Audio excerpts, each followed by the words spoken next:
This happy guy is Cinco. He's enjoying some time off leash in our outdoor pen and he has been loving it. As you can see, he's found our squeaky toys. He's been chasing them.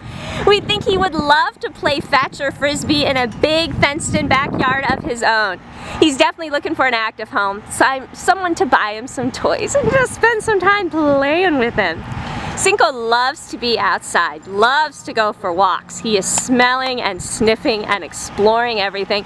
So taking him for nice long walks would be great too.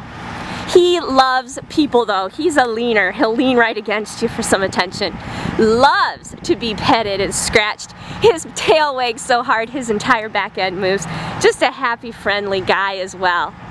While he's been here at the Humane Society, Cinco does prefer to go to the bathroom outside, and he's learning to walk nicely on his harness. We've recently introduced him to a gentle leader, which is nothing more than a head halter used for training, and he's doing a great job with it. He seems to be very trainable if you wanted to teach him something in his new home. Cinco already also knows how to sit for treats and for loving. He is just a beautiful boy, ready to play with you, but also ready to cuddle with you too. He is just going to make someone a terrific new companion.